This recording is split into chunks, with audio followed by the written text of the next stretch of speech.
გადავიდეთ ჩვენ ძირითად თემაზე სტალინი და რელიგია. ბატონო გრიგოლ, თქვენგან მინდა დავიწყო. სტალინი და რელიგია რომ განვიხილოთ თავიდან ბოლომდე, რადგანაც პატრიარქთან არის ეს კავშირში, პატრიარქის სიტყვა ვთქვით და დავიწყოთ ამ თემით და გადავიდეთ შეგვიძლია თემებზე, მაგრამ ამ თემით გავაგრძელოთ.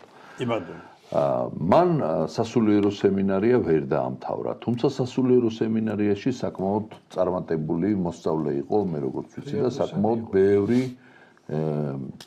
ლიტერატურა შეისწავლა იქ. შემდეგ მისმა ცხოვრებამ განდეგილობაში ტრუხანსკში, სადაც ის ცხოვრობდა, ბევრ რელიგიურ მიმდინარეობასთან აზიარა.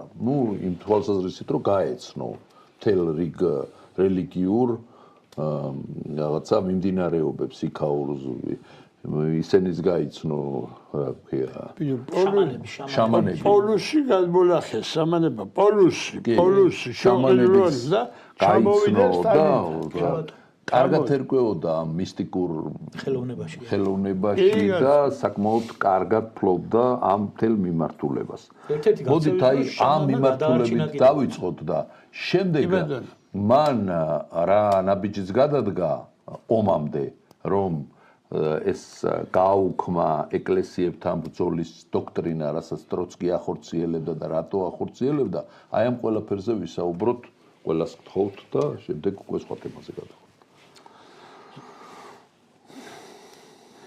პეტრე პირველმა, რომელიც პროგრესულად აზროვნებდა და ითვლება კიდევაც როგორც რუსეთის ერთ-ერთი პროგრესულად მოაზროვნე იმპერატორი, მაგან სწორად განსაზღვრა სამღვდელოების როლი იმჟამინდელ რუსეთის იმპერიაში და გააუქმა პატრიარქის ინსტიტუტი. 300 წლის განმავლობაში რუსეთს პატრიარქი არ ყოლია. კი ბატონო. და მართავდნენ ობერპროკურორები და აქაც იყო ობერპროკურორი და სხვა. და როდესაც მასთან 53 წელს შეიკრიბნენ ეს მღვდელმთავრები, სამი მღვდელმთავარი და როდესაც კითხეს მას რომ რა გინდათო და ეკლესიების გახსნა მოითხოვეს, ეკლესიები არივისად დაუხურიო, თქვენ დახურეთ ეკლესიები. თქვენმა უწმინდურობამ, მე თქვენ კი არ გეუბნებითო, რუსეთის სამღვდელობას ვეუბნებიო. რაც კი უბედურება, რაც კი სიგლახე იყო ქვეყანაში, ყველაფერი ეკლესიიდან მოდიოდა. და ჩვენ იძულებული გავხდითო, რომ ოდნავ შეგვეზღუდა ეს თავაშვებულება ეკლესიაშიო. თავაშვებულებაო. და ეხლა ნელ-ნელა უნდა ჩავაყენოთ ჩვენ ეს ეკლესია ხალხის სამსახურში. თქვენ რო თხოვლობთო, რომ ეკლესიები გაიხსნათო. ისევ ის ხალხი შევა, ვინც გამოვყარეთ ეკლესიებიდან. ეკლესია სჭირდება მოვლა. ხალხს უნდა ჩაუნერგოთ ღმერთისადმი რწმენა და ადამიანისადმი რწმენის უნარი, რომელსაც თქვენ არ აკეთებთ. თქვენ თხოვთ ახლა ეკლესიების გახსნას. ეკლესიები გახსნილიაო, მაგრამ ხალხი არავინ არ შედის, იმიტომ რომ არ გენდობიან. თქვენ უნდა გახსნათ ახლა აკადემიები, გახსნათ სემინარიები, რელიგიური სკოლები, უნდა აღზარდოთ ქრისტიანულად მოაზროვნე ადამიანთა უზარმაზარი არმია, რომელიც შევა ეკლესიებში და სინათლეს შეიტანს ხალხშიც და ეკლესიაშიც. ხო და მართლაც უამრავი ეკლესია 2500 ეკლესია აღადგინა სტალინმა. 2500 ეკლესია. ხო და რამოდენიმე ათასეულობით ღმერთსახური გამოიზარდა და მათ შორის არის ეს ჩვენი პატრიარქი, რომელმაც მითხრა, პირველი თაობის ასე ვთქვათ, ხო? რომ მეო ისე არ დავწვევი, თუ სტალინზე სანთელი არ დავათე და თუ არ ვილოცო. და როდესაც გამოცხადებაზე მელაპარაკებოდა და ვეუბნებოდა თეთრმანეთს რა გამოცხადებების ამბავს, ის მითხრა რომ სტალინმა მე მითხრა რომ თქვენ რო ჩემზე როცულობთ და სათესადეთ მე ის მადგებაო მე 1000%-ით ვარ დარწმუნებული რომ არასოდეს ის ტყილის წარმოდგენა არ ქონდა რა იყო ტყილი აი ტყილი საუბარი რა იყო პატრიარქს წარმოდგენაც არ ქონდა მაგას იმიტომ რომ ის ყოველთვის სიმართლეს ამბობდა ამიტომ საქართველოში როგორ შეიძლება ის ციბინჯურე რასაც წალის აბრალებენ რელიგიის თაობაზე რომ ის ყურში შეუშვა კაცმა საქართველოს ეკლესია მართალია ჩვენ აღვადგინეთ მაგრამ ამ მეშევგებმა მამა ანტონეს ეკლესიაში მოკლეს პირველი პატრიარქი ვინც აღადგინა კირიონ მეორე ხო ჟავანაძე მოკლა მეშევიკმა ჟავანაძე მოკლა პირდაპირ გასროლით ლოგინში პატრიარქი ხო და არემ არ გამოიკვლია იმის მკვლელობა და არაფერი ისე გათარდა ეს ღმერთის მოძულე ეს ხალხის მოძულე ხელისუფლება რომელზედაც დააშენა პირველმა ხელისუფალმა რომელმაც დააშენა ზეც ახალი დამოუკიდებელი საქართველო აი იმიტომ არ მიდის წინ რო იცოდეთ თქვენა 3 დღის კონსტიტუციაზე რო დავაშენეთ ჩვენი კონსტიტუცია იმიტომ ჩვენაირი კონსტიტუცია რაც საბჭოთა კავშირს ჰქონდა და რისი მემკვიდრეცა ვართ ჩვენ 26 სადაც აი ოჯახზე წერია რაც მე დავიკითხე აი ის კონსტიტუცია ჩვენ ტალახში გადავაგდეთ და 2 დღის კონსტიტუციაზე ავაშენეთ ჩვენი კონსტიტუცია და ჩვენი ცხოვრება ამიტომ ჩვენ ვერ წავედით წინ რა თქმა უნდა ყველა მოწმუნე არ იქნება 36 წლის კონსტიტუციაში ეწერა რომ ჩვენ არების არ ვზღუდავთ სარწმუნოებაში ვისაც უნდა ილოცოს კი ბატონო და ვისაც არ უნდა რომ ილოცოს იმას სხვა საქმე გააკეთოს კი ბატონო ჩვენ შეზღუდვა არ აქვს თავისუფლება გვაქვს მიცემული ყველაფერს და ვინც მოინდომებს იქ წავიდეს ვინცაც უნდა მივიდეს და ქარხანაში მუშაობს აი ეს არჩევანი დაუყენა ხალხს ხო და ხალხმა როდესაც არ ყავდა მას სულიერი მოძღვარი არ გაყვა ყველას და როდესაც ბოლოს ხელისუფლება მოკიდა უხელისუფლება ეკლესია ვერ იარსებებს ვერა ვერც მატერიალურად იარსებებს და ვერც ადმინისტრაციულად ვერ იარსებებს ეს არაფერში არ მომწონს ეს ნოე ჟორდანი არაფერში არ მომწონს ერთხელ თქვა ერთხელ ოქროპირიძეს უთხრა იმას ლეონიდეს უთხრა რომ კადო ჩვენი გამოაცხადეთ რომ ეკლესია ცალკეა და ისა ჩვენ ცალკე ვართო მაგრამ ეს ეკლესიები და ეს ქონება და ეს ხანდა ეს ჯვარი და ეს ყველაფერი ეს სახელმწიფოს ეკუთვნის ეს ხალხის ქონებაა და ხალხო ჩვენ პატრონობთ ეს ადმიგავთ ხო და არა მივიგავთ და წაიღეს მაგრამ ხო თქვა რა თქვა ესე იგი სიმართლე ხო თქვა ზუსტად მაგით ხო აი ეგრე არის მაგრამ წაიღეს ამიტომ ხელისუფლების გარეშე ეს ეკლესია იმუშავებს კარგად და ეს სახელმწიფო იმუშავებს კარგად რელიგიის გარეშე მადლობა ბატონო ბაკო მე მინდა ერთი ყველაზე ესეთი მან უცნაური საკითხი რაც მოხდა რელიგიის საკითხის აღდგენაზე საბჭოთა კავშირში ესე იგი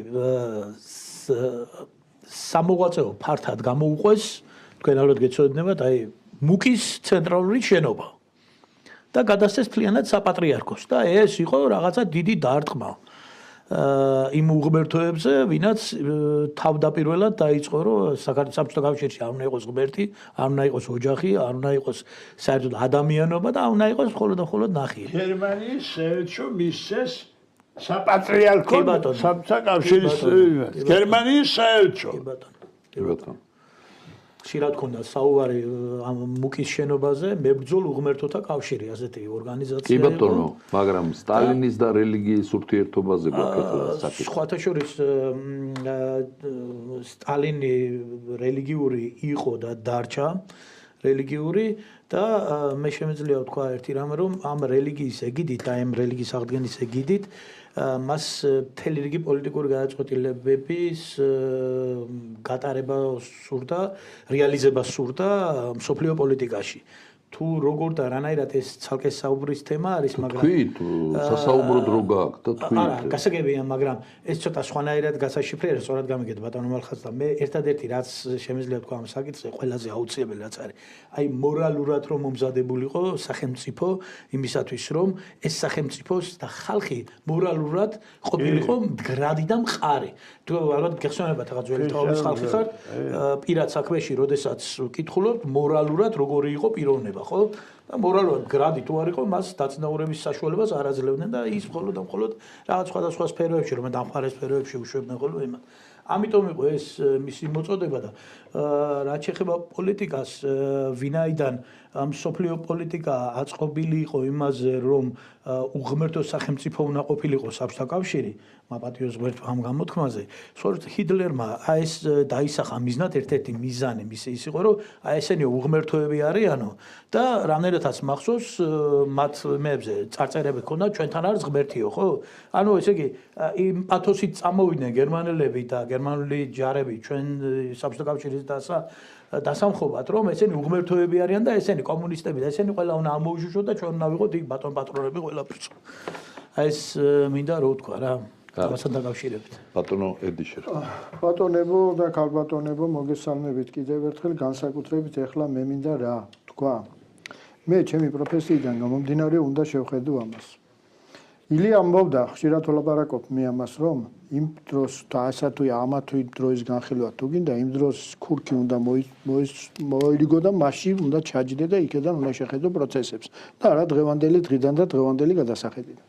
საქმე რაში იყო? ნახოთ რა როგორი სიტუაციაა. სიტუაცია ისე იყო, ერთ საინტერესო რაიმეს გეტყვით ახლა მე თქვენ. სოციალური ჩაგვრა იყო საქართველოში საშინელება. აბა მითხარით, დღევანდელი 100-ის ახალგაზრდა გააჩერე და 100-დან რამდენს ექნება დიდებული ქართული ფილმი დარიკო ნახული.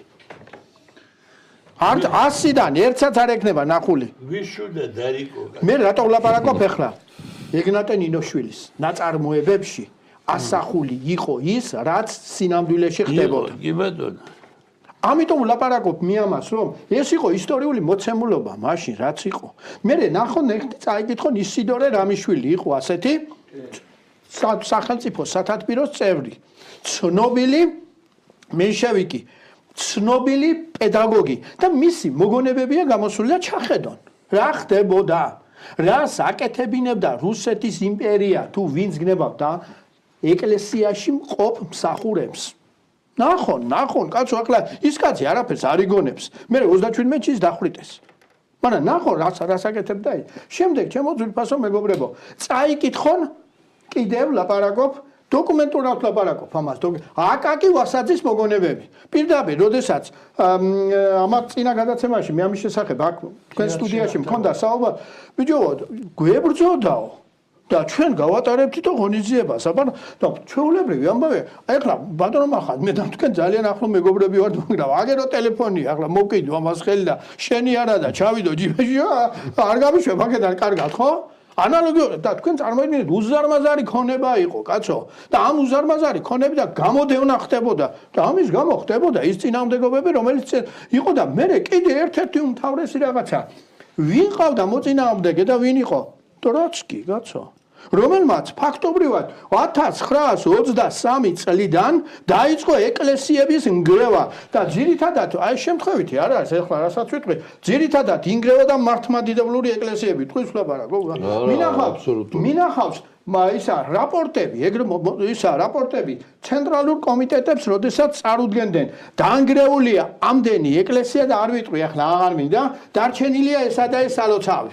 აღარ გავაგრძელებ. ეს 34 წელს განსაკუთრებით ბევრი მინახავს, იმიტომ რომ ჰაერზე არ ვლაპარაკობ, ეხლა რომ დავამთავრეთ ამ გადაცემას სამივეს თქვენ ბატონი დიდო ის არის ჩემი წიგნის რედაქტორია, ჩემო მოგართვებთ ერთ-ერთ წიგნს 300 გვერდიან წიგნს ეკლესია მონასტრების შესახებ, რომელზეც 7 წელი მაქვს ნამუშევარი, ჩემო ბატონო.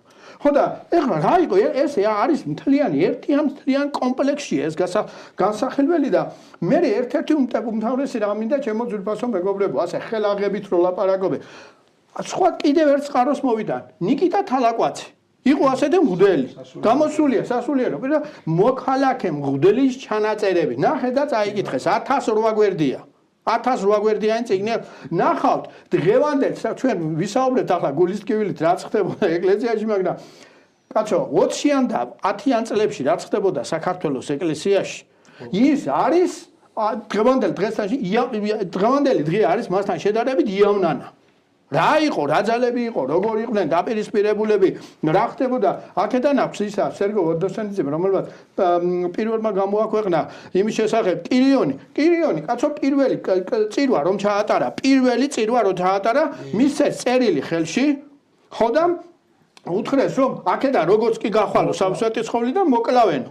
კაცი შვილმა გავსებულიყო სვეტიცხოველი ვერ გაბედა ისა რა ქვია კირიონის გვერდში დადგომა. ერთი ვაშკაცი კაცი იყო თბილისის უნივერსიტეტის აგებაში უდიდესი წვლილია კიკნაველიძეები იყვნენ ძმები და განსაკუთრებით დათიკო კიკნაველიძე. ის შიშვლა მაუზერი დაიკავა ხელში და ამაო ერთი ვინმე გაბედოსო და ესროლოსო კირიონსო. მაშინ ვერ გაბედეს, მაგრამ მე მოკლეს გაცო კირიონი რა იყო და როგორი დაპირისპირებები იყო და ასეთ შემდეგ. აი ხმა არ გაგივიდეთ ჩემო ძვირფასო მეგობრებო, ცოცხალი ორგანიზმი ეგრესია, ხო?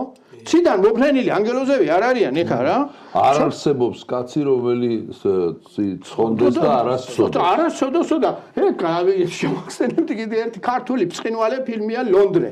და იქ ჩემო ბატონო გაბრიელს რომ ეუბნება ეროსიკ ბანჯგალაძის გმირი ბიო ტყემალი მოგიპარავსო არაო ატამიო არაფერი და გაფრინდი ბატონო ცაში ანგელოზზე ყოფილი აქ არ არისო ხო რატო ლაპარაკობ ჩემო ძვირფასო მეგობრებო ეხლა ამას იმიტომ ლაპარაკობ რომ აი იმ სიტუაციაში უნდა ჩაჯდე იმ სიტუაციაშიდან უნდა იმოქმედო და ამას წინათ ეხლა წინა გადაცემაში ბატონმა გრიშამ აბსოლუტურად სწორად თქვა ბიო ამ კაცზე ახლა რომ იყო შეცდომები, რომ იყო გადაცდომები და თქმა არ უნდა, კაცო, ჩვეულებრივ მამაჩემს არა, აქ 50 წელიწადია შეცდომა. იმიტომ რომ მკვდარია. ცოცხალ კაცს ყველას მოძდის შეცდომა. ამიტომ რას ვლაპარაკობ? მარტო ის ეყოფა ფართო ჭრილში რო განვიხილოთ, რომ კალისტრატე ცინცაძეს დაასხმევინა ხელი სერგიზე. მეტი რა გინდა? და მე 1953 წელს დაიბარა ესენი ყველა და დედის მისი შვილი იყვნენ არ ეთქვა და არ ეღიარებინათ საქართველოს ეკლესიის ავტოკეფალია. აი მეტი შეფასება რა შეიძლება კაცო ითქვას. არის კი არ უარყოფ. იყო გადაცდომები და ერთ მაგალითს გეტყვი შორს არა სტალინის სიცოცხლეში მაგალითად გადავლილი იყო ეს ყველაფერი, მაგრამ ჩემს სოფელში სტალინის სიცოცხლე ბოლო ომის შემდეგ დაანგრიეს ეკლესია, მაგრამ აი ახლა მე რას ვლაპარაკობ? იყვნენ ის ძალები რომლებიც იყვნენ ეგრეთ უწოდებულ ურაზე მიმოვალი ხალხი. ეხლა არ არის კაცო. მე მაგას სხვას არაფერს არ ვლაპარაკობ. სხვა ზუსტად მაგას ვლაპარაკობ. იმიტომ რომ ეს ჩვენ უნდა შევაფასოთ რა იყო გენერალური ხაზი. გენერალური ხაზი იყო ეკლესიების, იმიტომ რომ ეხლა ლაპარაკობენ ჭირდებოდა იმ კაცო. ბიო ჭირდებოდა, თუ არ ჭირდებოდა საქმე ხო კეთდებოდა. ჩემო კარგო. თვითონ მორწმუნე იყო თუ არა. ეხლა რაც არის და რა დოკუმენტებითაც ეხლა ეს საკითხი ყველაზე მეტი კარგად საქართველოში ვახტანგ გურულზე მეტი უკეთესად ეს შესწავლილი არ აქვს ეს არის ძალიან კომპეტენტური სპეციალისტი რომელსაც აქვს ნამუშევარი და ყოველად წარმოუდგენელია ჩემო ბატონო ის მოწმუნე კაცი არ ყოფილიყო ერთ რაიმეს გეტყვით ფრაზას რით მთავრდებოდა ყოველი მისი სიტყვები სამარადისო დიდება გმირებს რომლებიც დაეცნენ სამშობლოს თავისუფლებისა და დამოუკიდებლობისათვის ბრძოლაში ნახეთ სამარადისო დიდება ზუსტად ანალოგიურ სიტუაციით მოიხსენიებს იმ ქვეყანაზე წასულებს ჩემო ბატონო ეკლესია.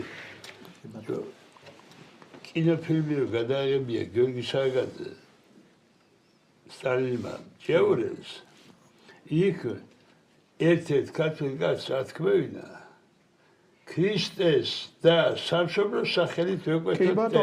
და შეგონი ახლა იმას ჭეურელს ცენზურას ვერ ამოიღებდა.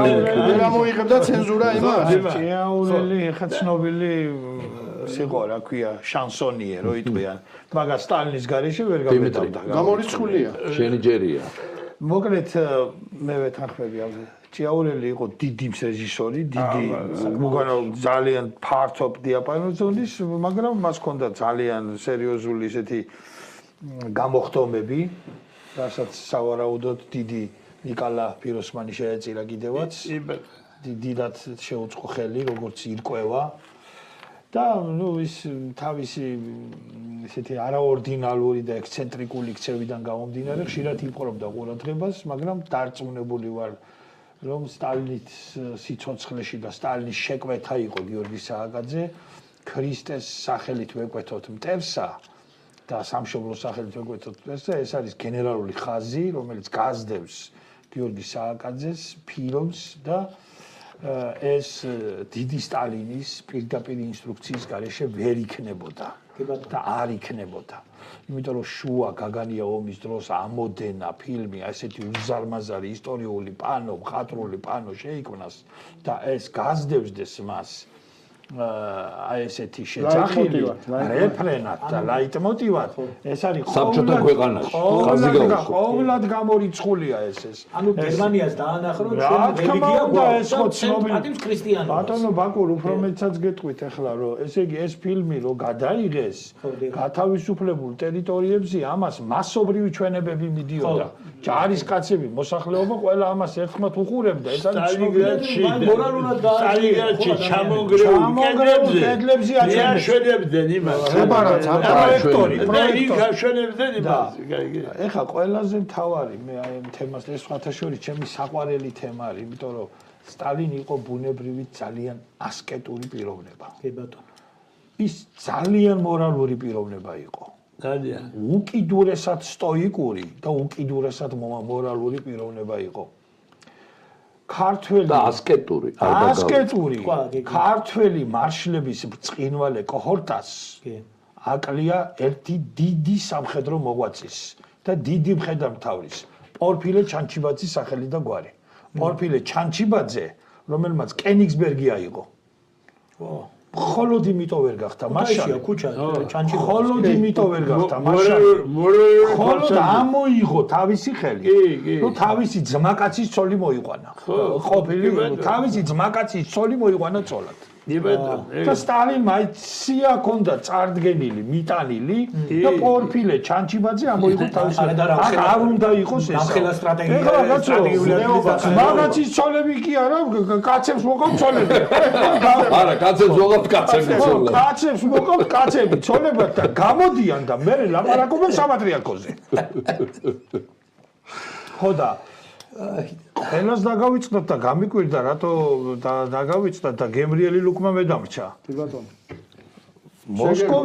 მოსკოვის იმ ძიმე დღეებში, როდესაც პანიკა იყო ქალაქში. 41 წლის 16-17 ოქტომბერს მოსკოვში იყო პანიკა. ეს ცნობილი ამბავია. ჯვირფასო მეგობრებო, ტიხვინის ისა ყაზანის ღვთისმშობლის ხატი შემოატარეს კაცო. ეხო ცნობილი ამბავია. თვითრნავითაც და 16-17 ოქტომბერს მოსკოვში იყო პანიკა. ეგ არის ცნობილი ამბავი. ებრაელები გადიოდნენ თავიანთი პატარა ჩემოდნებით, ველოსიპედებით. ქალაქი იცლებოდა და სილამაზის სალონებში იყო შვენიერი რუსი ქალბატონების ცოცხალი რიგი, იმიტომ რომ იწესრიგებდნენ თავს, ფრთხილებს იგრძელებდნენ გერმანელებს და ნუ გერმანელი ოფიცრებისთვის სექს მომსახურება გაეწია და ამით გადაერჩინა თავიანთი სიცოცხლე. ახლა ნუ ლამაზი ქალი ყველგან იპოვის გამოსავალს და ხო და ნუ ახლა ინტერნეტში დადასო არაო კაცო ეგ მასე კი არ ყოფილაო ჩანაწერები არ არსებობს მაგისი. ეგ ცნობილი ამბავია და ვიცი კაცო ეგ ცნობილი ამბავია თვითონაც მეგობრებო და სტალინი იყო უკიდურესად ზნეობრივი, მორალურად გაწონასწორებული, ძალიან ღრმად რელიგიური პიროვნება. როდესაც ის თავისი დედი ჯერ დედის მიმართ როგორ არის განწყობილი მისი წერილები, წაიკითხეთ. აი დღევანდელი ახალგაზრდა თუ დაწერს აბა დედაზე ისეთ წერილს. დედას თუ მისწერს ისეთ წერილს. შენ არ შემოერთა შვილს 25 წელში. 25 აი ზუსტად ეგ მინდოდა. მეფეს კვლელობაში ხوارა და მონაწილეობა მიღებული. ხოდა გასვლიო ირჯვარი გადაიწერა.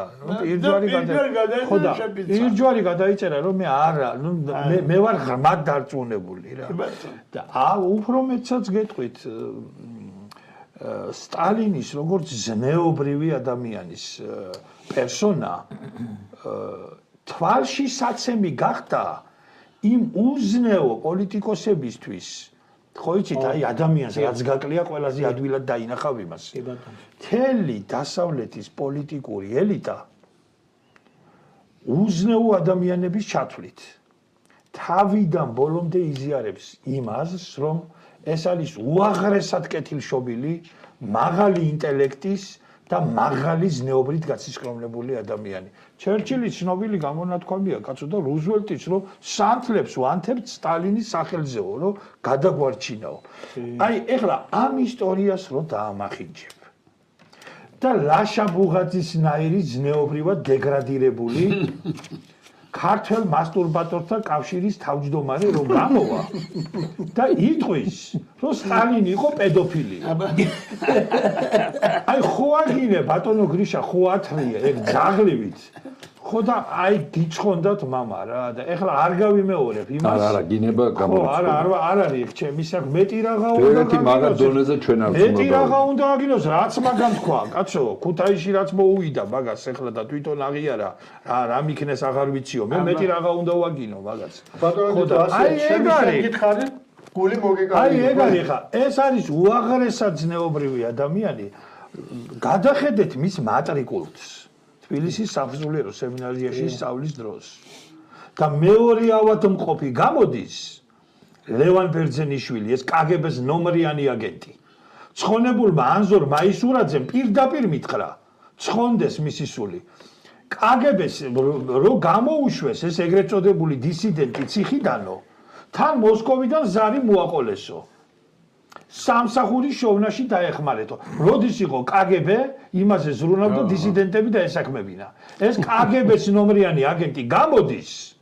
ლევან ბერძენიშვილი და იძახის, რომ ისაო, რა ქვიაო, სტალინის დედაო, ამორალური და ზნეობრივად გარყვნილი ქალი იყო და იქო გორშიო, რო რაღაცაო, ისაო, რა ქვია, მოსამსახურეთ მუშაობდაო, იქ ამ დროსო ვაჟა-ფშაველაო სწავლობდაო და იქ რაღაცა მოხდა მაგათ შორისო და მერეო სტალინი გაჩნდაო. ნუ აი ეხლა ესეთი ადამიანების გასარჩევი გახდა პრჟევალსკისაც აბრალებდნენ მაგრამ დიდი სტალინის პერსონა. ესე იგი, თუ ვინმე ულვაშებიანი კაცი გამოჩნდა, ყველას აბრალებდნენ ეს სტალინის მამაო. ეს უზნეო იმასაც აბრალებდნენ ხან სომეხიაო, სტალინიო, ხანოვსიაო, ეს ნაძირლები, ხო? უნდათ რომ რაც შეიძლება საქართველოს არ ერგოს სტალინის გენეტიკა. აი ყველანაირად რა არის ბატონო მალხაზიცით? უბედურება ის არის რომ არ ისწავლება ეს სკოლაში, ბავშვებს არ ასწავლიან. ბავშვებმა არ იციან, ბავშვებს გონიათ. შემოდით, მე რატო დავიწყე ეს გადაცემა, როგორ ფიქრობ? ბავშვებს გონიათ, რომ სტალინი იყო ვიღაცა ცხენზე იჯდა, ეჭირა ხელში დიდი ავტომატი და მაუზერი და დაასდევდა ხალხს და ხოცავდა უბლებს. სატანური ბრძანება, ეგრეთ წოდებული 1919 წლის 13 მაისით დათარიღებული 60 ბრძანება ნომერი 13 დრობ 666. ვერ გაბედეს სტალინის სიცოცხლეში, სანამ მოსკოვში იყო, გაიტყუეს ყაზანში, იქ ცნობა ტარდებოდა და იქ მოაწერეს ხელი მღვდლების გადახრეთის შესახებ ლენინმა და გაფუჭებულმა ტროცკიმ. ეს იყო ბრძანება ნომერი 666, სატანური ბრძანება. ეხლა 40 წუთი დაგვრჩა და მინდა რომ რაშიც ყველაზე მეტად ადანაშაულებენ იოსებ ბესარიონის სტალინს, აი ამ თემას შევეხოთ. კერძოდ რეპრესიებში. ბატონო გრიშა, დავიწყოთ თქვენგან. რა რეპრესიები ჩაატარა სტალინმა და რამდენი ხალხი დახოცა, რაშიც ტროცკისტები და ხრუშოვისტები მას ადანაშაულებდნენ და ყველაფერი ხელი შეაწმინდეს მას, რადგანაც სტალინი მოკვდა, მერე გაგულავდნენ ბატები და აღაყანდნენ კვატები და ყველა ნაგავი მიაყარეს სტალინს. სტალინმა თქვა, რომ ჩემი სიკვდილის შემდეგო მომაყრიანო ძალიან ბევრ ნაგავსო, მაგრამ ისტორიის ქარიშხალი ამ ნაგავს გადაყრისო. აბა თქვათ ჩვენ იქნება მართლაც და ჯალათი ყოფილა და მართლაც და ამდენი ხალხი უხოცია. მოდით აბა გავიაროთ ეს საკითხი. ჯერ როდის შევიდა ხელისუფლებაში სტალინი, რასაც მისი ძალაუფლება დავარქვათ.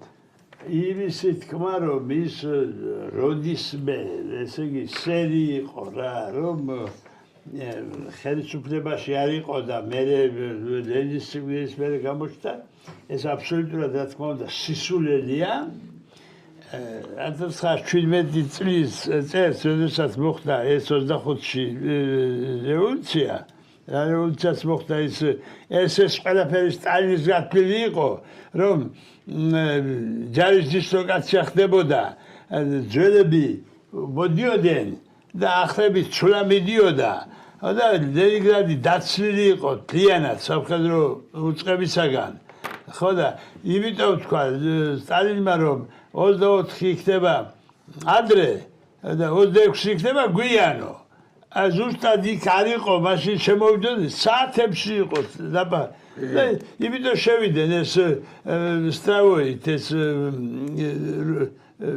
რევოლუციონერები ამ თელსახში და გადმოაგდეს მაგრამ ახლა საქმე რაშია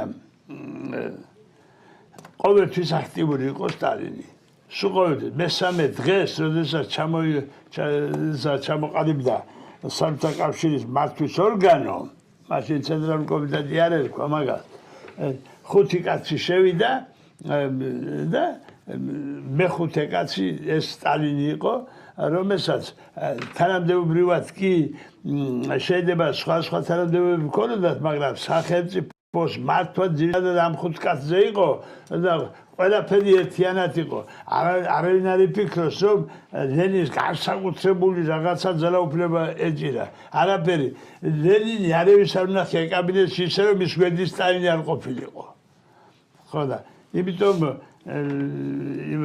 რო თქვა რომ იმას მოვიწევო ჩვენი გურუს ვახტანგის გურუს რომ მოიწევო მაშინ გვექნება ძალიან კარგი საუბარი რომ ის წელს რომ ლენინი აეკიდა სტალინს სტალინი ხო და სასაცილოდაც არ ყოფილდათ ბოლშევიკებს როდესაც გამოაცხადეს რომ სტალინი ლენინის მოწაფეო თვითონ ლენინი იყო სტალინის მოწაფეო ხო და ეხლა რაც შეეხება ამ რეპრესიებს რაც ლენინის სიცოცხლეში რეპრესიები იყო ამას ყველაფერს ხაზი გაუშვეს და ეს გადმოიტანეს სტალინურ ეპოქაში მაგრამ როდესაც 56 წლისათვის ყრილობისათვის ემზადებოდა ხრუშჩოვი მაშინ სამ კაცს იუსტიციის მინისტრს რუდენკოსა და ესა იუსტიციის მინისტრს დაავალეს რომ ესა 1941 წლიდან 1953 წლამდე რამდენი კაცი იყო დაჭერილი რამდენი იყო დახრეტილი რამდენი იყო ესე იგი უდანაშაული და სტატისტიკა წავიდნენ და 6 თვე ესე იგი დაწყებული ტურხანსკიდან მოყოლებული ამ შავი ზღვის პირამდე ესე იგი სულ ყველაფერი ქალაქი ეს დიდი კომისია შეიქმნა ამას ხო და დაიწერა მოხსნებითი ბარათი დაიწერა ლენინის სახელზე გერა ხრუშჩოვის სახელზე რომ 1921 წლიდან 53 წლამდე პასუხგებაში იყო მიცემული 4,100,000 კაცი. ამაში იყო შესული ქურდები, მამაძაღლები, ყაჩაღები, ბანდიტები, კაცისყელები, ტერორისტები, ისინი პავლოვები, ისინი ყველაფერი, ხო? ხო, 35 წელი გამოვიდა. 35. ხო, რო გავიანგარიშოთ ეს საერთოდ წოვარება და წლების განმავლობაში და ხალხის რაოდენობაზე ეს არის 0.2% იმასთან შედარებით რაც მხოლოდ და მხოლოდ ეს შტატში ისა ამერიკის ტეხასის შტატში ხდებოდა მკვლელობები, კაი. ეხლა დაახლოებით ამ 400-დან ჩამოვიდა 560,000-ზე. ლაპარაკი იყო 671,000 დახვეტილზე, სადაც შედიოდა ესე იგი ყველა სახის დანაშაული. ყველა სახის. ხო და ამხელად ეხლა არ ვიცი რამდენია ხოლო 90-იან წლებში მაგალითად ორჯერ უფრო მეტი იყო წლიურად ადამიანთა მსხვერპლი ვიდრე იყო 37 წელს. 37 წელს. და იქ სამჯერ და 20-ჯერ მეტი იყო თქვათ დალაში მკვლელობები ამას. ეს ეხლა სპეციალმა ახალი მონაცემები დადო გუშინ წინ უსვენდი ზუსტად ეს ყოფილა ესე იგი 551,000 კაცი ესე იგი დახვეტილი ყველა აქედან გამოკლებული ესე იგი თუ გავითვალისწინებთ ყაჩაღებს იმას ამას პედოფილებს მაშინ ძალიან გავრცელებული იყვნენ. ყველაფერი ეს რჩებოდა 350,000 კაცი პოლიტპატიმარი, საიდანაც რამოდენიმე კაცი გათავისუფლდა და დარჩა 250 მილიონი. 250,000 რომელიც იყო 0.2%, გაიგე? 0.2% რა მოსახლეობის. რომელსაც ეხლაც კი უფრო დიდია, გაიგე? ყოველწლიური მონაცემებით ვისა საპატიმროში დაღუპულთა რაოდენობა დაახლოებით ახლა აღარ არის, მაგრამ ის ჩახოკვდებიან, არა? აი ის კიდევ უფრო მეტია, ვიდრე 30 წელზე, 32 წელზე გადაანგარიშებული ეს წითელი ტერორიზმისა. წითელი ტერორიზმზე რა სალაპარაკოა, როდესაც ჩერჩილმა მაგალითად ხო, ინდოეთში დაახლოებით 17 მილიონი კაცი დახოცა. შიმშილით. შიმშილით დახოცა. შიმშილით დახოცა, შიმშილით დახოცა. 42-43 წლებში მოხდა ეგ. მაგრამ ეს ბატონო გრიშა დიდი ბოდიში მინდა მოგიხადოთ რომ გაგაწყვეტინეთ. ეს 17 მილიონი ეს არის ოფიციალური ინფორმაცია, მაგრამ 29 მილიონამდე არის მსხვერპლი. 29, იმიტომ რომ ზოგიერთი პროვინცია აღწერილიც არ არის ხო, ჩამოართვეს მოსახლეობას სატრანსპორტო საშუალებები მასობრივად, რომ იაპონიის შემოჭრის საფრთხე იყო, რომ კომუნიკაციები არ გაადვილდებოდა და გამოიწვიეს მასობრივი შიმშილი, ხალხმა პროდუქტი ვეღარ მიიღო, ვერ წაიღო, ვერაფერი და შიმშილი დაიხოცა. შიმშილით ამოხოცეს აი ამ განვითარებულმა და დემოკრატმა ინგლისელებმა 40-იან წლებში ინდოეთში დაახლოებით 29 მილიონი ადამიანი. და ესენი ახლა მე გოლოდომორზე მელაპარაკებ. ხო და სწორედ ამის გამო, როდესაც წითელ ტერორზე ლაპარაკობდნენ, ხრუშჩოვმა განაცხადა 300 წელი დიდი ბრიტანეთი შუბებზე აცმულის დაწლავებით ეკლესიის მსახურთა გამოვიარეთ, გაიგე ჩვენ, რომლის პროცენტის დადგენაც არ შეიძლება, ის რაც სტალინმა გააკეთა ტერორის დროს, მასთან შედარებით. 300 წლის განმავლობაში. ხო და რომელ ტერორზეა ლაპარაკი, გამაგებიეთ რომელ ტერორზე? ხო და მაგიტომ დაგისვია კითხვა. ბატონო ედიშერ. ბატონებო, კიდევ მე ჩემი პროფესიიდან გამომდინარე მივუბრუნდები ამ პროცესს. და მინდა გითხრათ, დრო იყო ასეთი, როდესაც მიმდინარეობდა პროცესი ვინ-ვის. იყო ასეთი პროცესი, ვინ-ვის. თავად თვითონ სტალინს ეკუთვნის ეს სიტყვები ვინ-ვის. და მე ამ კაცს ეკუთვნის ერთი საოცარი რაღაცა, ეს იყო უდიდესი დიპლომატი ამავე დროს, უდიდესი. მე მაგალითად დღემდე გაოგნებული ვარ მისი ასეთი ფრაზით, როდესაც გაუჭირდა კოლექტიური მეურნეობის შესახებ და ასეთი სიტუაციები, კოლექტივების შესახებ, საიდან მოაგონდა და როგორ თქვა თავბრუ დახვევა წარმატებების. ეგ არის უნიკალური მოვლენა, როდესაც მისი შეცდომებისაც და სხვისისგან და წარმატებების გამართლებას ცადა ამ ერთ ფრაზაში თავბრუ დახვევა წარმატებებისგან.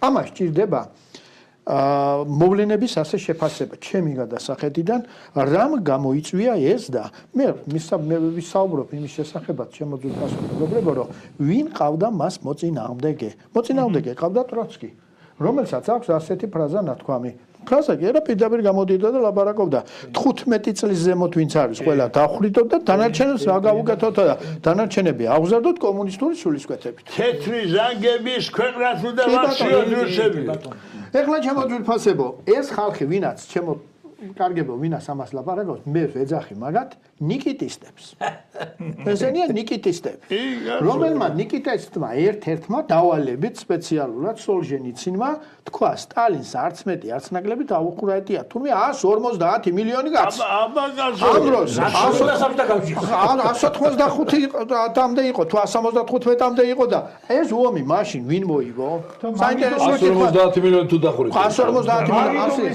ის ნობელი პრემია რაღაცა ტუტუცი იყო ეგ კაცი ჩემოძვირფასო მეგობრებო შედარებები ბატონ მაგრიშამ რაც ბრძანა ეს რა თქმა უნდა ინდუეთის ამბები და მეორე ცივილიზებულმა ამერიკამ ტრუმენის ამერიკამ ხო რომელზეც პირჯვარს იწერდნენ 2 დღეში გაწყვიტა 300,000 კაცი იაპონიაში ვიცით ჩვენ ძალიან კარგად ამავე დროს იგივე იმ ამერიკელებმა რომლებიც ახლა ძალიან მაღალ რაღაცეებზე თავს დებენ მატერიებზე გვახსოვთ ჩვენ რო 60-იან წლებში უკვე იქ თეთკანიანის და თავკანიანისაც ერთად ვიომა ავტობუსში და თუ საზოგადოებრივ ტრანსპორტში შეუძლებელი იყო და არ ხდებოდა ხო?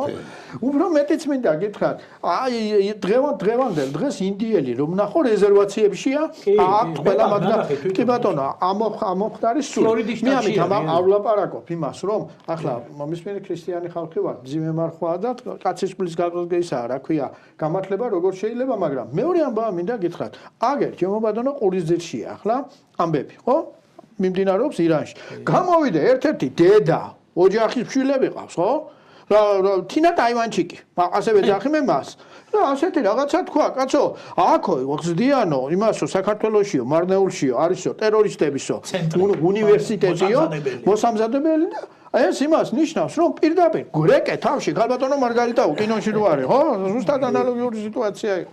მეორე ამბავი მინდა გენერლები ახლა გენერლები დახვიდაო ტუხაჩევსკი და ისინი ბიჭო გამოდის ვიღაცა კიდევ კარგად გამიგოს ვინმე არავის დაჟის მომხრე არა ვარ მაგრამ ბიჭო ჩემს ოჯახს თუ მინადგურებ მაშინ გაგანადგურებ ძმაო აბა რა იქნება აი როგორი სიტუაცია გამოვიდა ვიღაცა ვახტანგა კაპანაძე ყოფილა ისა ინფანტერიის გენერალს ვეძახი მე მაგას და პირდაპირ ასეთი რაღაცა თქვა კაცო ყველაზე მეტი სუსტი წერტილი ბაქო თბილისი ჯეიხანში არის საქართველოში და დაბომბეთო მე რა იყო დაბომბა აკოლიმის ხალხო აი ახლა ამ ასეთ ხალხს სახელმწიფო როგორ უნდა მოიქცეს მითხარით მით უმეტეს მე ვლაპარაკობ დღეს უფრო მეტად დახვეწილი ფორმებია და ასე შემდეგ მაგრამ 100 წლის წინ რა იქნებოდა ხო წარმოგიდგენიათ თქვენ მე იმ დოკუმენტებს ახლა მაგალითად ბევრი მიყვა ბუდანაშაულო ხალხიც მიყვა იმიტომ მიყვა ახლა თქმა არ უნდა იყო ისეთი სიტუაცია მაგრამ ვინ აკეთებდა ამას ეს ბუდანაშაულო ხალხი ხომერი ამინისტიაში ზუსტად ახლა ერთი კურიოზული ინფორმაცია მაგაზე ზუსტად მაგაზე მინდა ყურადღება გავახსენე ის იაგოდა და ის მეორე რომ იყო კიდე ჩემო ბატონო ეჟოვი ესენი ხომ იყვნენ წმინდა წყლის ტროცკისტები არა ეჟოვი სხვა რაღაცა იყო ეჟოვი სხვა კატეგორია იყო აი მამათმავლებია კი ბატონო ბაგაშიც გეთახმე მაგ სახელმწიფოს წინააღმდეგ ყო მოქმედებდნენ და ხომ დაისაჯა მე ეს ხალხი მე არ ვლაპარაკობ ახლა ალექსანდრე მე დოკუმენტებით მიყვას ლაპარაკი ალექსანდრე სიგუა რომელიც ნაჯდომი იყო იმ პერიოდისათვის და გადანასახლები 1938 წელს სიტუაცია აბსოლუტურად შეიცვალა ლაპარაკობს ეს კაცი ბერია როდესაც მოვიდა იაგოდას შემდეგ ხო სიტუაცია აბსოლუტურად გადატრიალდაო და ვინც იყო ვინც ამას აკეთებდაო იმათ იჭერდნენო უკვე ვინაც ამ უბედურებებს აკეთებდაო კაცო პროცესი უნდა შეაფასო წყაროს მიხედვით წყაროების შეჯერების მიხედვით და იქედან უნდა გამოიყვანო დასტანდორე მე ბევრი რამე ვინმე არ მომწონს ბევრი რაღაცები არ მომწონს მაგრამ ეხლა ჩემი პოზიციები უნდა გამომდინარეობდეს მხოლოდ ობიექტურობის ფასთან მიახლოების საფუძველზე, თორე ობიექტური ვერც ერთი ვერ ვიქნებით. ფაქტია ეს. სანამ დიმიტრისთან გადავალ უკაცრავად, იმიტომ რომ ძალიან ცოტა დრო გრჩება 36 წუთი თუ 26 წუთი და მინდა რომ ყველა მოასწროს საუბარი და მინდა გამოიწეროთ ჩვენი არხი და მოიწონოთ გადაცემა, რადგანაც ალგორითმი უფრო მეტ სარგებელს მოგცემს. ამიტომ ვინც უყურებთ, გამოიწერეთ არხი და გამოიწერეთ და მოიწონეთ გადაცემა და ალაიქეთ. თითო ეს საერთოდ ეს რეპრესიების თემა არის ძალიან ესეთი გაბერილი თემა არის ძალიან. ხო, ეს უკვე გადაიქცა რაღაც. ეხლა რა თქმა უნდა, იქ თქმა არ უნდა რომ ერთხელ და სამუდამოდ უნდა პასუხი გაეცეს. თქმა არ უნდა რომ ნიკიტისტებს და ტროცკისტებს. თქმა არ უნდა რომ ძალიან ბევრი ადამიანი მიყვა მაგას. კი ბატონო, იყო ეს მთელი უბედურება. მე მაინც ქართულ სინამდვილეში გადმოვიტანდი ამას, მე ჩემი უფრო მტკივა. მე ბევრი წამიკითხავს ამ თემაზე, დოკუმენტებიც, ლიტერატურაც, ჩანაწერებიც, მემუარებიც და გამომდინარე ჩვენი ქართული ხასიათიდან, ის რაც საქართველოში ხდებოდა 30-იან წლებში, ეს იყო მაინც პიროვნული კონფლიქტი, მე მაინც ასე ვიტყოდი, პიროვნული კონფლიქტი იმ ელიტარულ ქართველ ინტელიგენციასა და ლავრენტი ბერიას სტალინის შორის. ეს იყო პიროვნული კონფლიქტი. მოდი ვთქვათ ძვირფასო მეგობრებო სიმართლე რა. ის ჩვენი სახელოვანი პოეტები და მწერლები და მსახიობები, სანდრო ახმეტელი, პავლო იაშვილი, ყველაზე მეტად ამათ ეხებათ ეს. ევგენი მიქელაძე. ესენი იყვნენ დიდი ადამიანები, დიდი ხელოვანები, დიდი შემოქმედები. მაგრამ თავიანთი ექსცენტრული თვისებებით და ბუნებიდან გამომდინარე ისინი ძალიან ისეთ ადამიანურ შეცდომებს უშვებდნენ. რა ვიცი ახლა გალაქტიონ ტაბისეცსაც წითელი დროშით ვინ შემოუძღვა მე-11 არმიას საქართველოში, მიხეილ ოკუჯავა მისი და ყავდა ცოლად. ევგენი მიქელაძეს მამია ორახელაშვილის ქალიშვილი ყავდა, ულამაზესი კეთუსია ორახელაშვილი ცოლათან, სხვათა შორის სიდედრი ყავდა მიქელაძე და ეს მთლად კაი ტონი არ არის საქართველოში ახლა რომ სიდედრი რომ მიქელაძე ყავს და შენს რომ მიქელაძე ყავს. პავლო იაშვილი ცხონებული სულ ბერიას გაშლის უფრებზე თამადა იყო. სტალინის უფრაზე იყო რაზე თამადა. ანდრე ჟიდი ჩამოვიდა საქართველოში და დაურეკა იმან დიდმა სტალინმა დიდმა ბელადმა და უთხრა რომ ყველაფერი გექნებათ, მანქანასაც გამოგიყოფთ, ფულიც გექნებათ, საქართველო გააცანით და ნუ გვაგინებთო რა. ხო და ფხიზლები არ აგინებდნენ და რამდენი ორჭიქა ღვინოს დალებდნენ, ტარდაცოცხალს უტრიალებდნენ კაცო ამ სტალინს და ბერიას. ჩავიდა მერე ჟიდი და როგორც ჟიდების წესი და რიგია, დააწერა და ამოატრიალა სტალინის საფლავიდან. ესე იგი, ესეთ რაღაცებს აკეთებდნენ ძვირფასო მეგობრებო, ხლა რესპუბლიკის პირველი პირია, კაცი 31 წლის ნოემბრიდან მოყოლებული ბერია. ხო და მიდის ახმეტელთან თეატრში რომ რაღაცა სპექტაკლი ნახოს და გამოაგდო იქედან კაცო. მერე იქ იკრიბებოდნენ ბერიას კარზე და ნამდვილი კამათელი გადაუვარდებოდათ, მოდი ბიჭო კამათელი მოგვიტანეო. არაპატია. დაათრებოდნენ ეს საწოდავები. ბატონო დედო, სიტყვა არ დაგავიწყეთ, მაპატია და ბესოჟღენთან ურთიერთობის ამბავი თქვენ თუ იცით მაგ ახმეტელის. ბესოჟღენი ძალიან რა გაუკეთა ბესოჟღენს რა? ვიცი, რასაც გულისხმობთ. ხო, მართლა სასწაული. ხო, მძიმე ხასიათი ჰქონდა მცხონებულს რა, სანდრო ახმეტელს ძალიან მძიმე ხასიათი ჰქონდა. ჩოლი ვარეს. მერე ხო, ახლა ის ქალბატონი არ მინდა ხო. მერე იყო და დაათვრებოდნენ ამ რესტორან დარიალში თუ სხვა რესტორანში და ღამის 2 საათზე მიადგებოდნენ. და ერთადერთი ანგელოზივით ბავშვი ყავდა კაცო ის ცხონდეს მისი სულის დიდი ქართველი იყო სერგო ბერია და ცოლს ამ ულამაზეს ცოლს ქალბატონ ნინა გეგეჭკორს და საბჭოთა სარაკეტო მშენებლობის მამა იყო რა ფაქტობრივად საუბრეთ, აცალეთ საუბარი. ესე იგი, აი გეკითხებით ახლა რომ კაცი რომ მოგადგება სახლთან ღამის 2 საათზე და რესპუბლიკის პირველი პირი ხარ.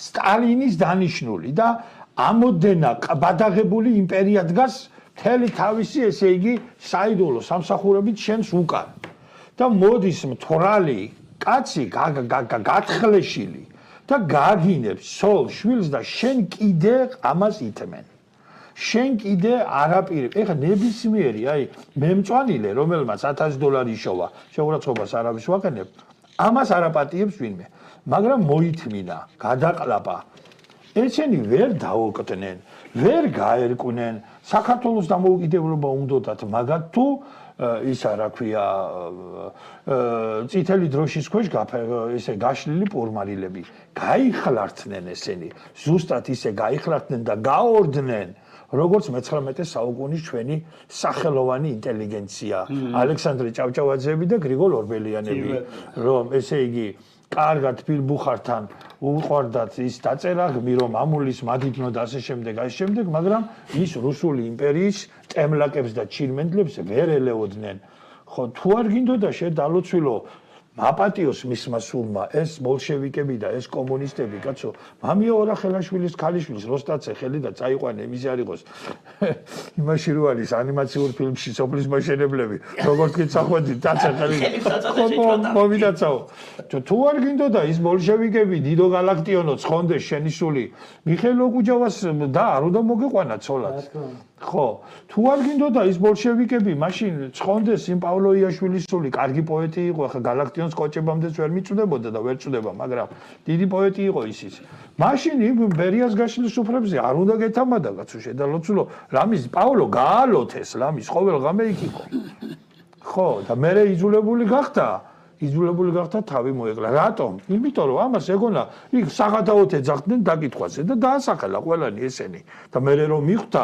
რაც უდი რაღაცეები ალაპარაკეს ეს ღლიცინებდა იყო ეგეთი ტიპი ის და მიხეილ ჯავახიშვილის ნუ მიხეილ ჯავახიშვილი თავისმა ცოლმა დაღუპა აღარ მინდა ახლა ის ქალბატონი კაცო ვინც იყო ის ქალბატონი ეს გენიალური მწერალი დაღუპა იმ ქალმა ახლა არ მინდა ამ ქალზე ლაპარაკი რა ეს არის უბედურება გამოაქვეყნა ჩემმა ძვირფასმა კოლეგამ როგორც ჩემ დას მოვიკითხავ ისე ქეთევან ხამიცაშვილს წერილი იპოვა როგორც წერს მიხეილ ჯავახიშვილი ეს ბერიას იმ დაცვის წევრს რომელთანაც ჰქონდა იმ ქალბატონს ასიყო არ მინდა ახლა ნაცრები ბატონრიშა ხო დაანებე იმისი არ იყოს გურამ პეტრიაშვილი ოიძახის კინოში რომ გაანებეთ ჩემ ცოლს თავიო ზუსალი ესე იგი ეუბნება რომ გაანებეთ ჩემ ცოლს თავი მე შენ დუელში რა დუელში გამოიწვევ გაფრენილ ბუს კლავდა ის მაუზერით ეს საწოდავი მიხეილ ჯავახიშვილი რომელმაც ფაქტობრივად ჯაყელს ყიზნები მიუძღვნა თავის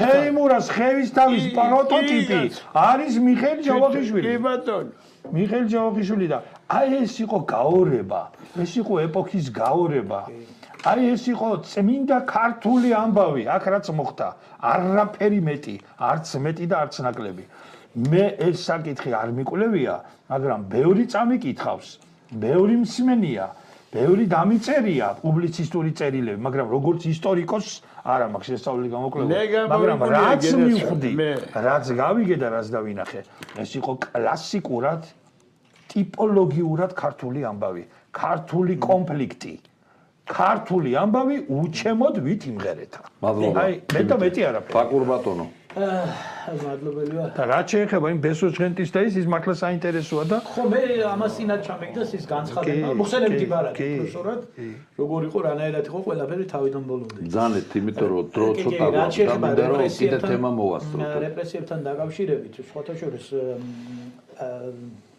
ესეთი კურიოზი მოხდა სანამ ძირითადად ვიტყოდე როდესაც ხრუშოვმა გამოუშვა რეპრესირებულები ვითომდა რეპრესირებულები ესენი იყვნენ ბანდერელები პოლიცაები და მოღალატეები 1000-ნაირი ჯურის და მათ შორის გამოუშვა გამომძიებელი ვინც დაიჭირა სახელმწიფო ხალატის გულისთვის ბრალდებული და ბრალდებული ერთად გამოუშვეს ანუ გამომძიებელიც გაამართლეს ვინც ეს დაიჭირა და ისიც გაამართლეს ვინც დაჭერილი იყო რა ესე იგი აი ესეთი კურიოზები ხდებოდა მაგარი სამართალი ქონიათ ხო და რაც შეეხება იმას რომ ჩვენ სასამართლო სისტემა და ეს რეპრესიები ქონდა და რაღაცა მაგრამ სააკაშვილის სასამართლოს ვერ შეედრებიან კაცი რო კვლელობა რო დააბრალეს და ცოცხალი რო იყო ეს კაცი.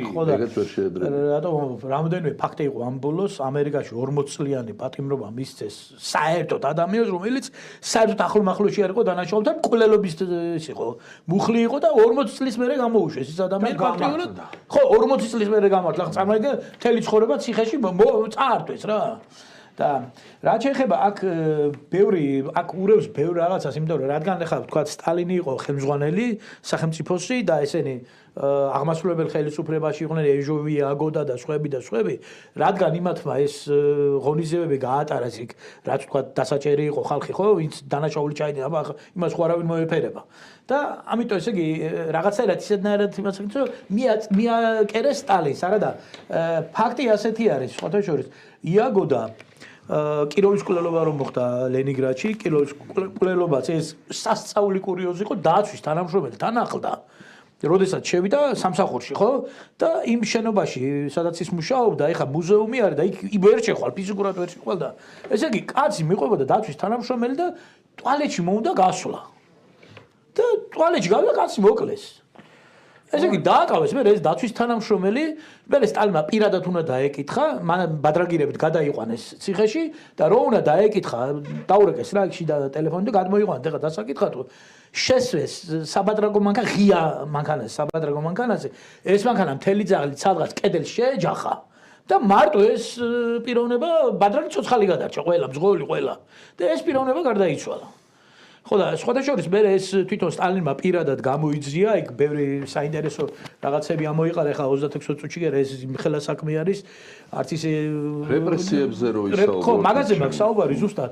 და თავარი ის მოხდა, რომ ეს ყველაფერი იყო იაგოდამდე მივიდა ეს კვალი და იაგოდას მიერ დაჭერილი ხალხი, ბევრი უსამართლოდ დაჭერილი ხალხი, იაგოდამ მერე ცოტა ზედმეტები მოუვიდა და გაათავისუფლა მის მაგივრად დაინიშნა ეჟოვი.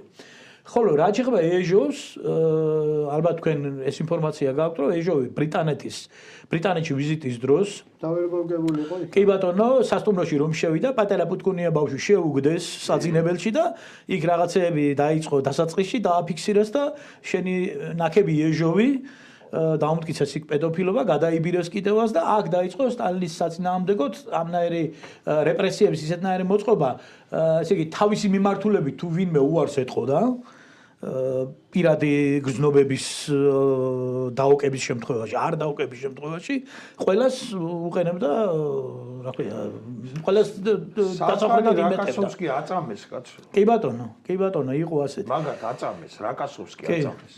კი ბატონო, აი ეს სხვათა შორის ვახანია ვახსენე ჩვენ წამან პირად საუბარში და ვლადიმერ ვახანია ძალიან კარგად აქვს ეს დეტალურად როგორ მიიღო ინფორმაცია დაზვერვამ ამის შესახებ და რანაირად მოხდა ამის რეალიზება. ძალიან გაიგაცი იყო. პირადი დაცვის მასალა. კი, პირადი დაცვის ძალიან ვიცნობდი.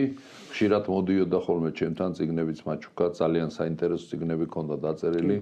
სტალინის სტრატეგიული დაზვერვა, პირადი სტრატეგიული დაზვერვა, რომელიც არ ვიცი მე სიმართლე გითხრა, ეგეთი მცოდნე მე სტალინის საქმეების არ არის. კი, არა, პირადი ეს ფაქტიურად დოკუმენტურ მასალებზე დაყრდნობა. სხვათა შორის ტუხაჩევსკის საქმეა საკითხთან დაკავშირებით. არ ვიცი თქვენ რამდენად ხართ ინფორმირებული, ხა ცოტა ისე გამოდის მე ახალი ვარ და თქვენ ახლა ცოტა ისე მიწევს მეტრებთან ურთიერთობა, მაგრამ არ დამძრახოთ. არავინ არ გაძრახავს, ისაუბრე როგორც საგნობრივად. დიახ, ხო, ტუხაჩევსკთან დაკავშირებით, ტუხაჩევსკი იყო ტუხაჩევსკის ღალატის მდგომარეობდა შემდეგში, ესე იგი გერმანიის გენერალიტეტმა და რუსეთის ამ ტვინიკოსმა გენერალიტეტმა გადაწყვიტეს, რომ ერთს უნდა მოეცილებინა ჰიტლერი, მეორეს უნდა მოეცილებინა სტალინი და მოკლედ უნდა შექმნათ საერთო სახელმწიფო თავისი მთელი რიგი შეხედულებებით. და ტუხაჩევსკი მანამდე ესე იგი გადაიბირა, არ ვიცი რამდენად ხართ ინფორმირებული, იაპონიის დაზვერვა.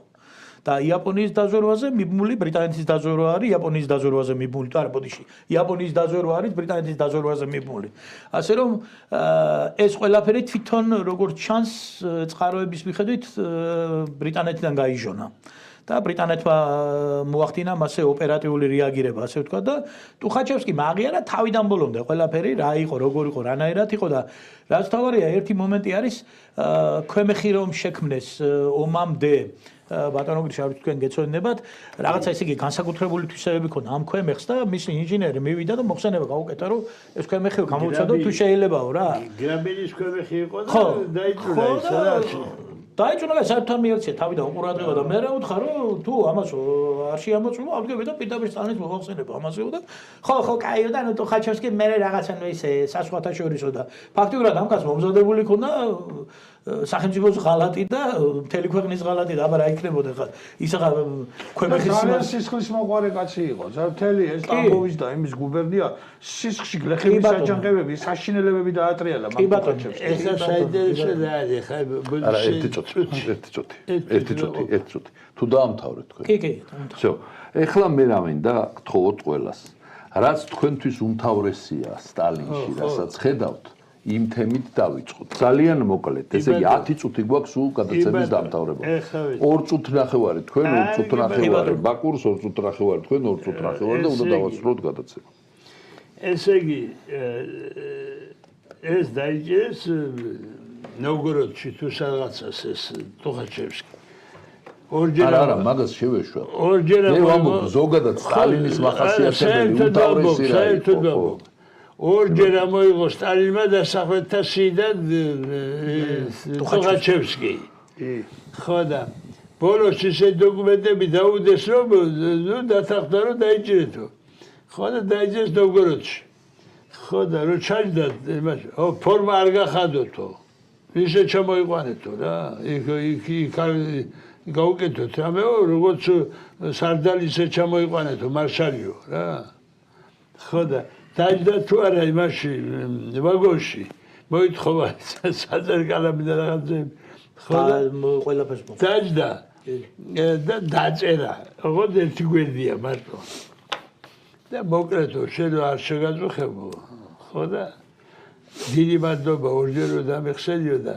მესამე ვეღარ დამეხსნი ხრავ და ყველაფერი უნდა დავწერო და არის ამისი ისა დედანი როგორ აღიარა ტუხაჩევსკიმ თავის დანაშაული ტუხაჩევსკი თუ მოღალატე იყო და ტრიბუნალზე სტალინთან ერთად იდგა იმაზე უცხოეთში შედიოდა მარშლების პირველი მარშალი 5 კაცი 35 წელში და წარმოიდგინე როგორი რასთან მქონდა საქმე ხო და ამიტომ არც არაფერი გასაკვირი არ არის ეგ ყოველთვის ეგრეა როცა ძლიერი სახელმწიფოა და პატარა სახელმწიფოში უცხოური სპეცსამსახურები ცდილობენ გავლენის აგენტები იყოლიო მორჩა ეს მინდოდა იმიტომ რომ ბატონო ედიშა ბატონო მისი დიპლომატი რო იყო ჩამოსული და პროცესებს რო ესწრებოდა ამ დახურების პროცესებს განსაუბროდი მაბადეთ ბატონო მაგაცა ძალიან მიშლი გადაცემას გამიბრაზდებით წითელ ბარათს ამიღებ ეხლა მე მინდა ერთი რამ მინდა გითხრათ ეხლა მე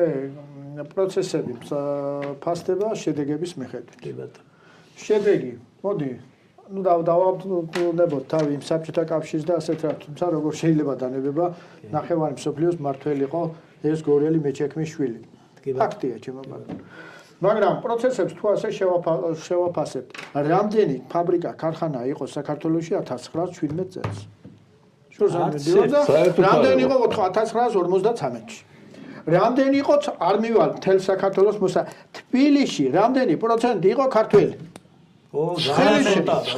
ხო და რამდენი იყო 1959 წელს 76 ბატონო მარხას ბევრს აღარ გავაგრძელებ და ერთ რაიმეს გეტყვით იყო ჩვენთან საქართველოს ტექნიკურ უნივერსიტეტში სადღაც ალბათ 6-7 წლის წინ ჩატარდა მეტი ხნის წინ და 9 წლის წინ ჩატარდა რაღაცა პროცესი რომელიც პოლიტიკა სამჟავროსი და მე მიჭირეს ექსპერტად იქ თავმოყრილი იყო რა თქმა უნდა ობიექტურები და თავმოყრილი იყო ეგრეთ წოდებული ლიბერასტებიც და მოკლედ რა ილაპარაკეს სტალინზე აქეთ შემდეგ გამოვედი მე ბოლოს ხო და ასეთი რამ თქვი ნახე ვიცოდი რასაც იტყოდნენ ნახე რას ლაპარაკობდა სტალინიზე ჩერჩილი რა მოუთხრე რას ლაპარაკობდა ალექს დე ჯონგი და ლაპარაკობდა რას ლაპარაკობდა რუზველტი რას ლაპარაკობდა დეგოლი რას ლაპარაკობდა პიკასო და ასე შემდეგ და მიმართე და უთხარი ახლა ამად დაუჯერო თუ თქვენ თქვა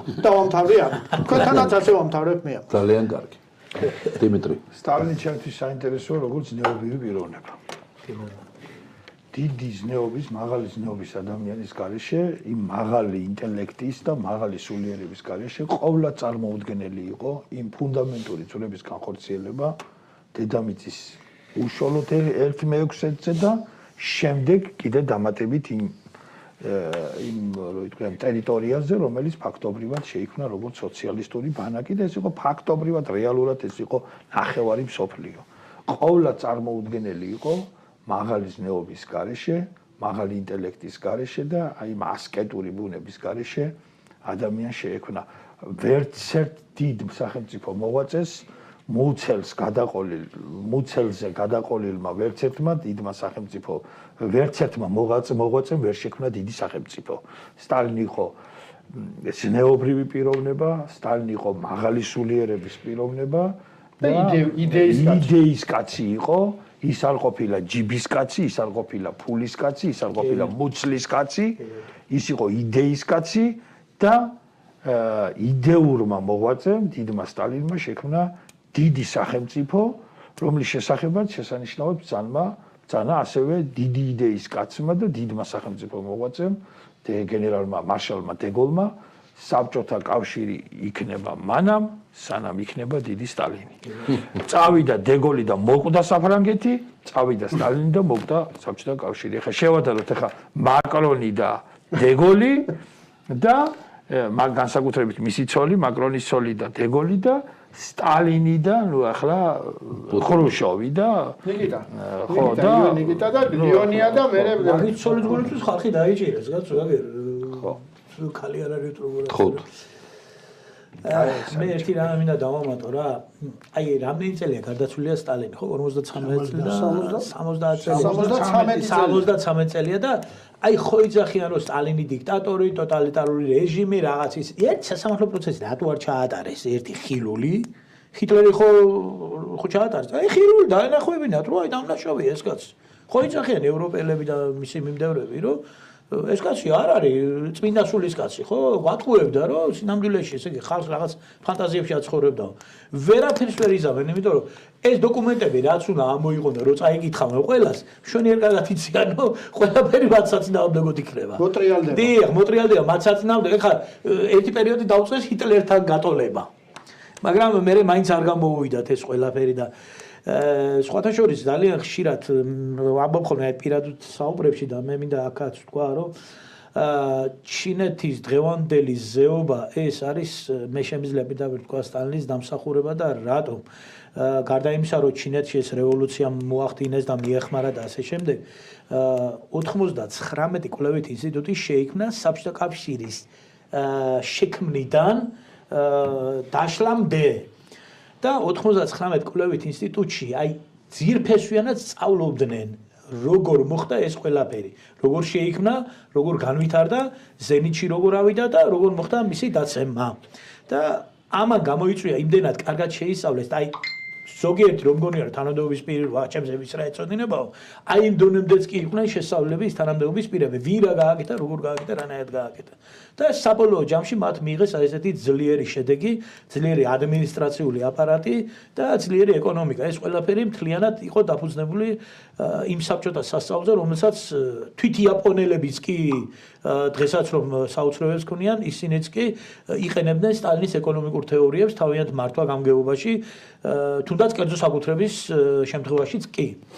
აი ამის თქმა მინდა მე. მადლობა. ჩვენი გადაცემა დასასრულისკენ მიდის. მინდა ჩემი მოსაზრებაც გაგაცნოთ. სტალინი იყო დიდი რელიგიური მოღვაწე, ამას ვამბობ სრული პასუხისმგებლობით. მან ეკლესია თავიდან ააღორძინა ყოფილ საბჭოთა კავშირის ტერიტორიაზე. დიდი გეოპოლიტიკოსი იყო, რომელმაც ძალიან დიდი წვრები მოახდინა მსოფლიო გეოპოლიტიკაში და კარგად ერკვეოდა ამ სფეროში. იყო ასკეტური ადამიანი, რომელიც თავისი წამსის და თავისი ღირებულებების გამო თავის გაწირვა შეელოდა, სწორედ ამიტომ მიაღწია ამ შედეგს. დიდი ნებისყოფა ჰქონდა, უზარმაზარი ნებისყოფა ჰქონდა, ასევე ჰქონდა ჰიპნოზის უნარი. ის ადამიანებს აქცევდა თავის გავლენის ქვეშ, თვითონ უკაცრავად გამოთიშეთ ტელეფონით თუ შეიძლება. კი, გათიშულია. სიტყვა და საქმეს ერთმანეთს არ აცილებდა, მუდამ რასაც ამბობდა, იმას აკეთებდა, ამიტომაც შექმნა მან გასაოცარი სენსაციური ქვეყანა, რასაც საბჭოთა კავშირი ქვია. ლენინი და ტროცკი ასეთ ქვეყანას ნამდვილად ვერ შექმნიდნენ.